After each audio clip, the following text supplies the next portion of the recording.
Hello, I'm Joe Ferguson. This is my studio in Weston. I've been doing sculpture for 60 years or so, and if you'll follow me, we'll go inside.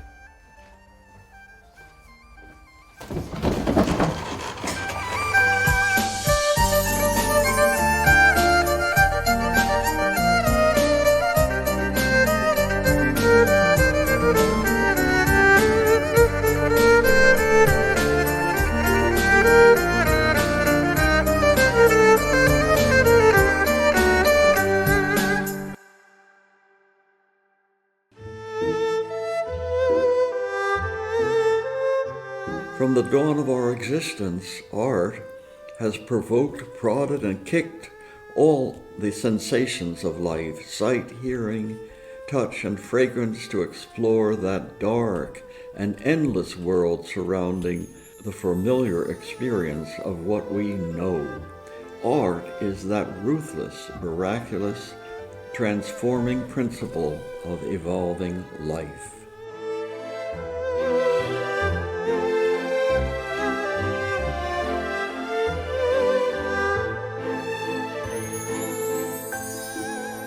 I guess the idea is how does an innocent young boy from Bergenfield, New Jersey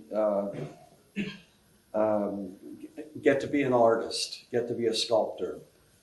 I had a very happy childhood there, no angst or frustration at all. Our parents didn't interfere with us and send us off to learn about other things and structure our lives. So we sort of structured our lives, I suppose. From Bergenfield, we bought a dairy farm in upstate New York and near Binghamton. We didn't know a damn thing. My father had done a little gardening. So we survived for about 5 years, and I managed to get through high school.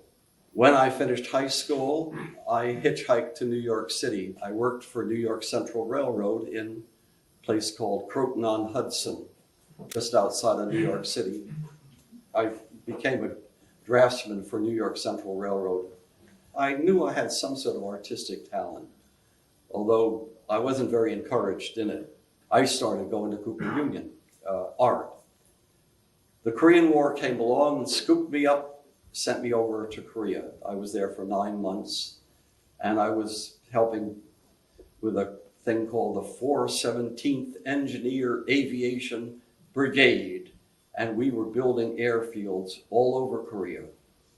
At the end of my tour in Korea, I had the GI Bill, and so I applied to colleges that taught art in Britain because they spoke English. I was accepted at the Edinburgh College of Art in Scotland. It was a very classical, sort of old-timey approach to education.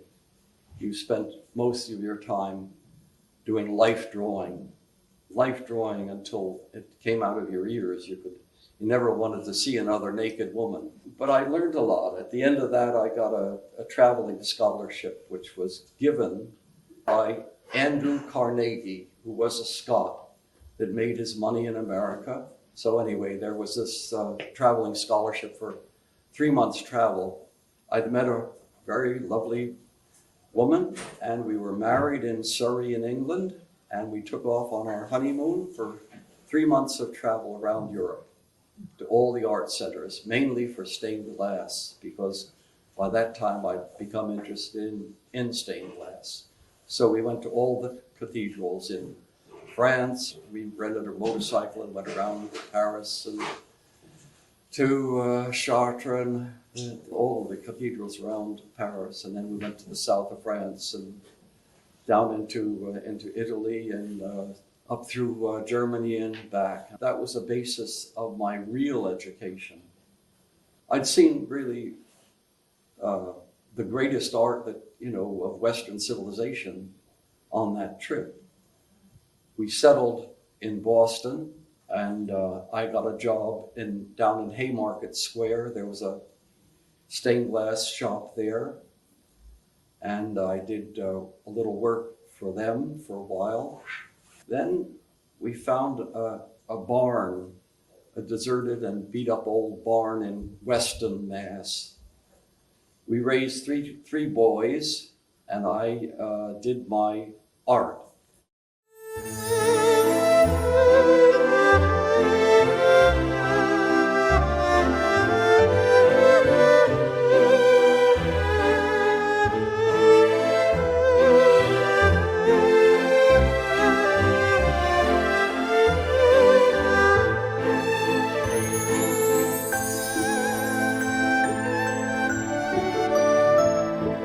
This is called Ibis. It's really taking Alexander Calder's idea of moving sculpture in the wind. The idea is that it's constantly changing.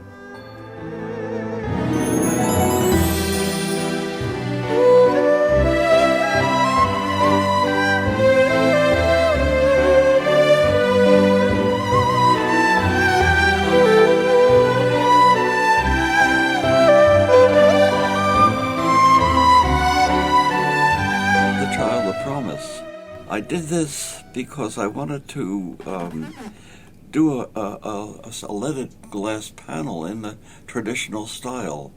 My wife and I had visited the studio of Ervin Boszonyi, a Hungarian artist in near London. I was interested in his work because he'd done windows for Canterbury Cathedral and for the Woodrow Wilson Memorial in our National Cathedral in Washington. I really felt close to his work in some ways, in a representational style that I'd sort of avoided for most of my early work. So I had the challenge of coming up with a design totally freely, and that was really something that I had some feelings about. And the family has always been one of my strong convictions.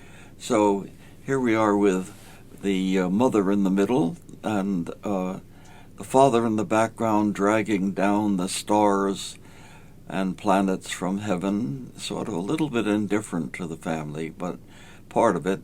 And then a little girl who is clinging to the mother. And then we have the child of promise, leaving the family, venturing into the unknown. And in a sense, artists do that. They do leave the comfort and warmth of the family and step into the unknown.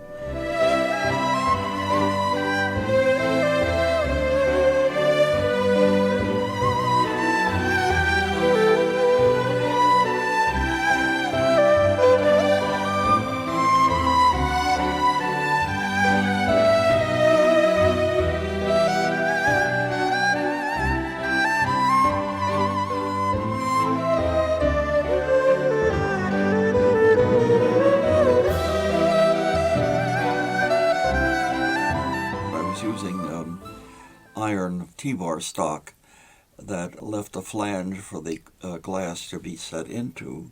I painted it green, and we set it up at the De Cordova Museum. I even had a basket for flowers to grow in, and a little seat for people to sit down in.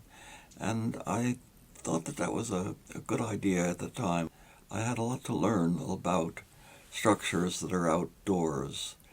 And one of the things you learn is that there's a lot of maintenance connected with them, and with a structure that has many pieces of glass, you have to take the pieces of glass out and paint it and then set them all back in. Eventually, the green fragility sat in the backyard there and started to look more and more dismal, and I had to bite the bullet and just cut it all apart.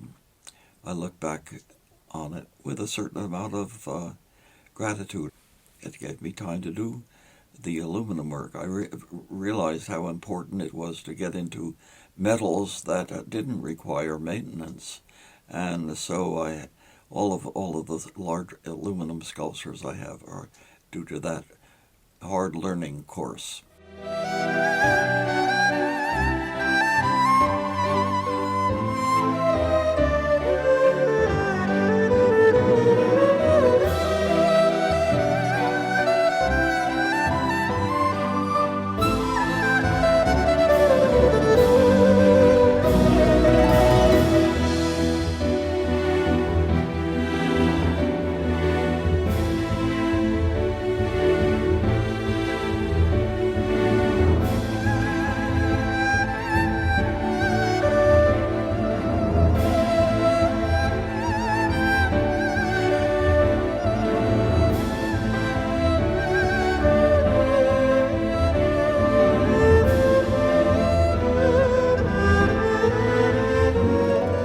stained glass in medieval times in the cathedral, the stained glass told a story. The thing was, people would go into most people at that time, life was horrible. I mean, it really was. And they'd go into these cathedrals and see these beautiful windows, and they had stories. They told the story, the Bible stories and all that. Now we're literate. We don't need picture stories. So what is a stained glass artist to do if he doesn't tell a story?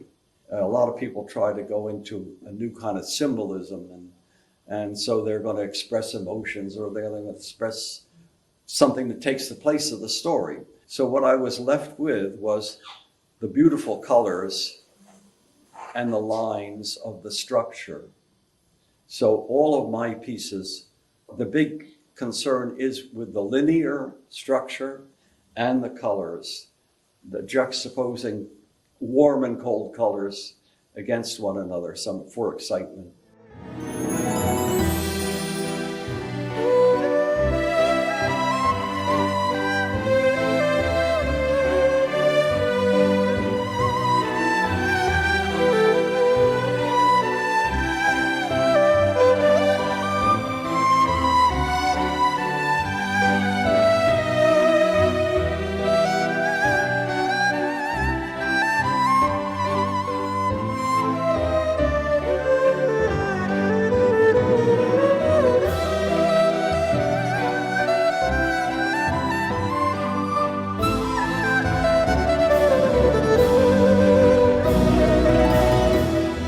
The only certainty they say is change. The fact that at one time we were swimming, little single-celled organisms swimming around in the ocean. Now we stand in front of one another as we are, but we're not finished. We're going to be something else. And in a sense, you see what we might be when we look at our children and all they're doing is looking at some digital screen. Now, most of us would say, you're wasting your time, you're doing something awful. You should be playing baseball like we used to, or building things. But no, they're into a digital age, and the digital age maybe is an indication of what human beings are going to be. That maybe we're not biological forms, that we appear to be to our senses. Here we are, a little speck in a universe that we're discovering is so enormous and so big.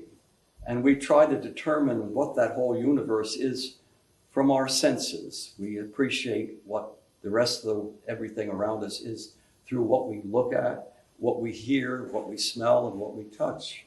Maybe that's not enough, and maybe it's not big enough to see the rest of the universe. Maybe what we are now is an evolving thing. And what that evolving thing is, may be only an image. It may be only an image.